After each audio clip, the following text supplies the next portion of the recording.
Hello friends, myself Preksha Parikh from LGIT. Subject is heat transfer. Chapter is heat exchanger. And today topics are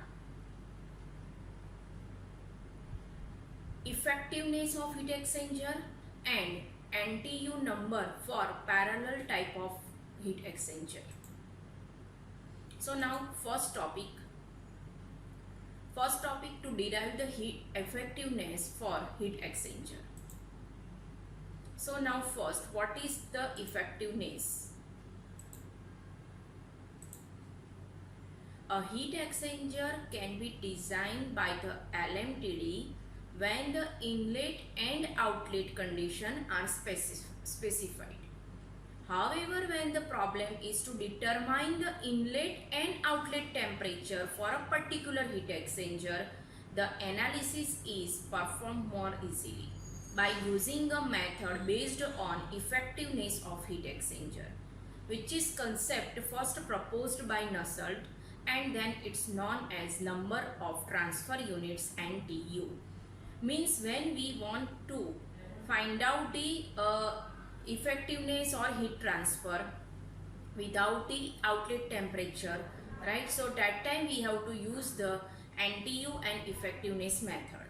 So the heat exchanger effectiveness is denoted by epsilon, right? So the heat exchanger effectiveness is denoted by epsilon, which is the defined ratio of actual heat transfer to the maximum possible heat transfer.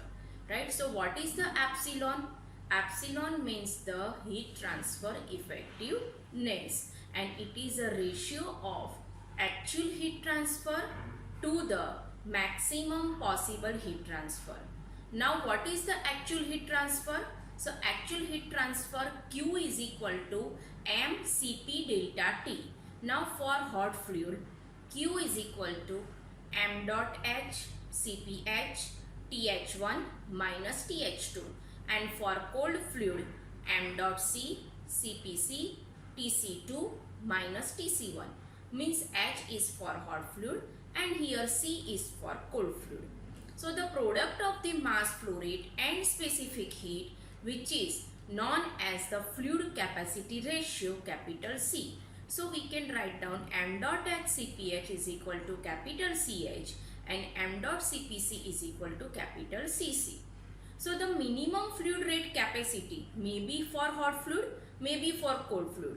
Same for the maximum fluid capacity rate is also may be for hot fluid or may be for cold fluid. So what is the epsilon? So it's based on the which one is a higher than.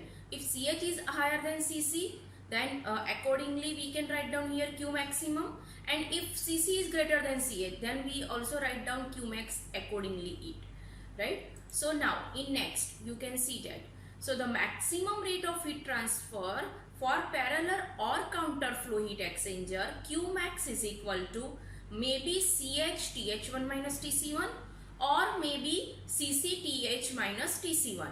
It's based on the value of the Ch and Cc.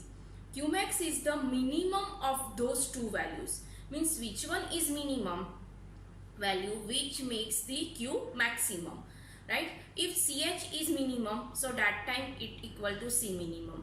If Cc is minimum, then it called as a C minimum. So what is the equation of Q maximum? Q maximum is equal to C minimum into Th1 minus Tc1. So epsilon is equal to actual heat transfer upon maximum possible heat transfer, Q upon Q max. Now Q is equal to, we know that Q is equal to m dot H Cph means capital Ch Th1 minus Th2 and capital Cc into Tc2 minus Tc1.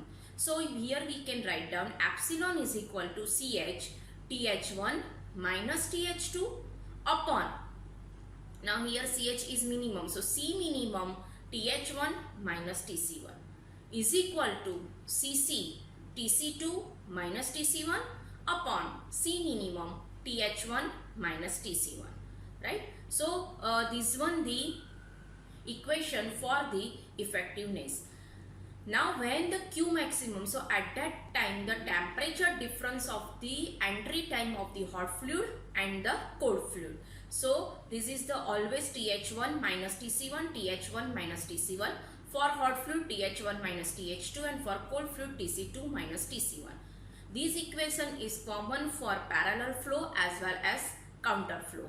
So now what is the Q? Q is equal to epsilon into C minimum TH1 minus TC1. So Q is equal to maybe CH into TH1 minus TH2, maybe CC into TC2 minus TC1. Right, so this is the equation for the effectiveness of heat exchanger. Now our next topic, to derive the NTU number for parallel flow of heat exchanger. So now what is the, first we have to understand what is NTU. NTU means number of transfer unit. So when we eliminate the LMTD method, so that time we use the NTU. So then why we can't use LMTD method? Because of it's totally based on the measure of inlet and outlet temperature. We know that LMTD theta m is equal to theta 1 minus theta 2 upon ln theta 1 by theta 2. Theta 1 and theta 2 are the temperature difference at entrance time and at the exit time of the hot fluid and cold fluid, right? So if we have no temperature of the fluid, so that time we have to use the epsilon NTU method. So epsilon NTU method is more convenient to predict the outlet fluid temperature if the heat transfer coefficient is given, right, and inlet temperatures are given. Means total 4 temperatures are required. 2 temperatures at the entry time, 2 temperatures at the exit time of the hot fluid and the cold fluid respectively. But we have only 2 temperature and heat transfer coefficient, then we can find out the others 2 temperature by using of epsilon NTU method. Now the grouping of terms, right? When we can write down UA upon C minimum. U means overall heat transfer coefficient, A means area, right, area of the heat exchanger, divided by C minimum. So it's a totally dimensionless expression, and which is known as a number of transfer unit, and in short form we can write down NTU. So here we write down that NTU is used to measure the effectiveness of the heat exchanger. Right, so now what is the equation of NTU? NTU is equal to UA upon C minimum, where U is the overall heat transfer coefficient, which unit is kilowatt per meter square Kelvin. A is the heat transfer area of the heat exchanger, unit is meter square, and C minimum is the smallest thermal capacity of the any fluid out of the 2 fluids, then it's a kilowatt per Kelvin. Okay, so we have 2 equations. Epsilon is equal to actual heat transfer to the maximum heat transfer, Q upon Q max, right? Second, NTU is equal to UA upon C minimum. Now we are derive the equation for NTU for parallel flow heat exchanger by using of these 2 concepts, epsilon and NTU, means effectiveness of the NTU. Now our next topic, to derive the NTU for parallel flow heat exchanger. What is NTU? Number of transfer unit which have no dimension, dimensionless number. Right, now first we understand parallel flow of heat exchanger. So this is the parallel flow heat exchanger. Now here this one the temperature line, this one the length line, this one the heat exchanger. So here you can see that hot fluid and cold fluid both are flow in same direction, right? So this is the cold fluid and this is the hot fluid, and that time the latent heat of hot fluid is transferred to the cold fluid, right? So the temperature of the hot fluid will be decreased and the temperature of the cold fluid will be increased, which you can see in this diagram. So here the temperature TH1 is greater than TH2, so the temperature will be decreased, right? And that time heat is transferred to the cold fluid, and same here the cold fluid is absorb the heat from the hot fluid and temperature will be increased, and at the one phase this both temperature remain constant, right? So this one the theta 1 temperature difference Th1 minus Tc1, and this is the temperature 2 theta 2 Th2 minus Tc2. Now in this method we have to eliminate the temperature and we introduce the epsilon and NTU. So now first we take the equation which are basic we use in LMTD method also. So now we know that the dq is equal to change of the heat transfer in small strip is equal to U dA Th minus Tc. So this is equal to U dA delta T. Now we know that the dTh, right, means dq is equal to m dot h dot Cph into dTh. So we can write down dTh is equal to minus dq upon capital CH, right, and dTc is equal to dq upon Cc. Now here the negative sign because of heat is rejected from the hot fluid. This is the positive sign because of heat is absorbed from the hot fluid, right. Now from this equation we can write down dTh minus dTc is equal to, now here common the dq in bracket 1 upon Ch plus 1 upon Cc, and dTh minus dTc is equal to d theta. So this equal to minus dq 1 upon Ch plus 1 upon Cc. Now we know that the dq is equal to U dA Th minus Tc. So we can put the value of dq in this equation. So our equation will be d theta is equal to minus U dA Th minus Tc in bracket 1 upon Ch plus 1 upon Cc. So now we know that d theta is equal to minus U dA Th minus Tc in bracket 1 upon Ch plus 1 upon Cc. So now d theta divide Th minus Tc is equal to theta. We know that Th minus Tc is equal to theta. So here we put the value of Th minus Tc is equal to theta. Now it's coming from this side. So d theta by theta is equal to minus UA dA 1 upon Ch plus 1 upon Cc, right. Now we take the integration from both sides, right. So here we take the 1 2 and here the a equal to 0 to a equal to a. So integration of 1 2 d theta by theta is equal to minus is common, so 1 upon Ch plus 1 upon Cc. U is also constant and integration of the dA. So our answer will be after the integration ln theta 2 by theta 1 is equal to minus UA 1 upon Ch plus 1 upon Cc. We know that the integration of 1 upon theta is equal to log theta and limit is 1 to 2. So log theta 2 minus log theta 1 is equal to ln theta 2 by theta 1. Okay. Now here the change the method.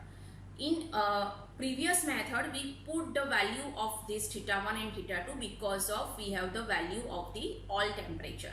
But now here we have no value of the temperature, so we have to eliminate the temperature value from this equation. So our basic equation is ln theta 2 by theta 1 is equal to minus UA 1 upon Ch plus 1 upon Cc. Now here put the value of temperature, right. So theta 2 is equal to, what is the theta 2? Th2 minus Tc2. And what is the theta 1? Th1 minus Tc1. So ln Th2 minus Tc2 upon Th1 minus Tc1 is equal to minus UA in bracket 1 upon Ch plus 1 upon Cc. So ln Th2 minus Tc2 upon Th1 minus Tc1 is equal to minus UA upon Ch in bracket 1 plus Ch upon Cc, right. So here we take the common of Ch. Now Th2 minus Tc2 upon Th1 minus Tc1. Now ln is going to this one side. So it's called exp minus UA upon Ch in bracket 1 plus Ch upon Cc. Now we know that what is the Q. So dq is equal to UA dTh, right, dt. So for Th minus Tc, right, for dTh and dTc. So here we put the value. So m dot c is equal to capital C. So we can write down dq is equal to minus ch dth and equal to cc dtc. Right? Now here we put the value dth is equal to minus dqch and dtc is equal to dq upon cc. Then put the value. So what is our answer? Answer d th minus tc is equal to minus dq in bracket 1 upon ch plus 1 upon cc. Now we put the value of dq in this. So what is the value? U dA th minus tc. So dth minus tc is equal to minus u dA th minus tc in bracket of this value. Now here we divided by this. So this step is going to this one side. So dth minus tc upon th minus tc is equal to minus u into dA 1 upon ch plus 1 upon cc. So we know that what is the effectiveness? So effectiveness is equal to actual heat transfer upon the maximum heat transfer. Now actual heat transfer is equal to Q is equal to mCp delta T for hot fluid, m dot Cph Th1 minus Th2 for cold fluid, m dot C Cpc Tc2 minus Tc1. And what is the Q maximum? Q maximum is equal to C minimum in bracket Th1 minus Tc1. So we know that epsilon is equal to Ch Th1 minus Th2 upon C minimum Th1 minus Tc1. This is equal to Cc Tc2 minus Tc1 upon C minimum Th1 minus Tc1, because of maybe hot fluid will be minimum, maybe cold fluid heat capacity ratio will be minimum. Now here we eliminate the temperature Th2 and Tc2. So what is our equation? Th2 is equal to Th1 minus epsilon C minimum in bracket Th1 minus Tc1 upon Ch. Same Tc2 is equal to Tc1 plus epsilon C minimum Th1 minus Tc1 upon Cc. Right? So this here we eliminate the temperature of the hot fluid as well as temperature of the cold fluid. So now this one our equation which we already derived. Th2 minus Tc1 upon Th1 minus Tc1 is equal to exp minus uach plus ch in bracket 1 plus ch upon cc. Now here we put the value of Th2 and Tc2 from this equation. Right? So here what is the Th2? Th2 is equal to Th1 minus epsilon C minimum Th1 minus Tc1. Right? So here we put this value Th2. Right? So here common it Th1 minus Tc1. Right? And then another Tc2. Tc2 is equal to Tc1 plus epsilon C minimum Th1 minus Tc1. So here we common the epsilon C minimum Th minus Tc1. So in bracket 1 upon Ch plus 1 upon Cc. So our answer will be common is 1 upon Th1 minus Tc1 in bracket Th1 minus Tc1 minus epsilon C minimum Th1 minus Tc1 in bracket 1 upon Ch plus 1 upon Cc. This is equal to exp minus ua upon Ch in bracket 1 plus Ch upon Cc. This bracket is same. Okay, now in this bracket 1 minus, because of Th1 is cancel out, this is take the common. So 1 minus, again this is also common, so it's cancel out. So 1 minus epsilon C minimum in bracket 1 upon Ch plus 1 upon Cc is equal to exp minus ua upon Ch in bracket 1 plus Ch by Cc. So epsilon is equal to, what is the equation? Now we find out the effectiveness. Epsilon is equal to 1 minus exp, right? 1, this steps is coming from this side. So 1 minus exp minus this bracket, right, divided by this one C minimum 1 upon Ch plus 1 upon Cc. So this is the effectiveness equation for parallel flow of heat exchanger. Now we find out the NTU, right? So epsilon, now here two cases. One is if Cc is greater than Ch, or if Cc is greater than Ch, right? Anyone. So we take the first case, if Cc is greater than Ch. So that time which one is minimum value? Ch. So C minimum is equal to Ch and C maximum is equal to Cc. So here we put the value Ch is equal to C minimum and Cc is equal to C maximum. Here we put the value, right? So our equation will be epsilon is equal to 1 minus exp minus UA divided by C minimum, right? Because Ch is equal to C minimum. Then 1 plus C minimum upon C maximum divided by C minimum in bracket 1 upon C minimum plus 1 upon C maximum. But here we take the common of C minimum cancel. So 1 plus C minimum upon C maximum. Right? Same for the Cc is less than Ch and C minimum is equal to Cc and C max is equal to Ch. Right? So here same values here we input in this equation. Okay, but here the reverse. Which one is minimum? Cc is equal to minimum and Ch is equal to maximum. Right? So C minimum and maximum, which is represent the smaller and larger heat capacities of the two fluids. Now effectiveness is equal to this one equation.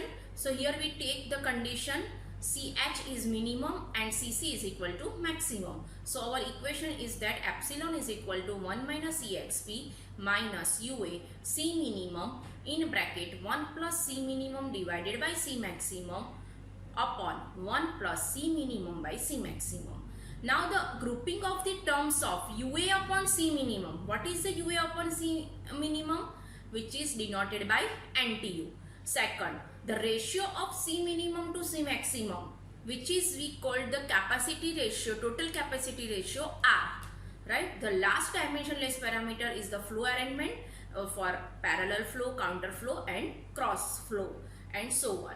Right? So now here we put the value UA upon C minimum is equal to NTU, C minimum upon C maximum is equal to R. So here put the value epsilon is equal to 1 minus exp minus NTU, right? Here we put the value minus NTU 1 plus C minimum upon C maximum. So it's a R divided by 1 plus R. So our equation will be epsilon is equal to 1 minus exp minus NTU 1 plus R divided by 1 plus R, where R is equal to C minimum upon C maximum and where NTU is equal to UA upon C minimum.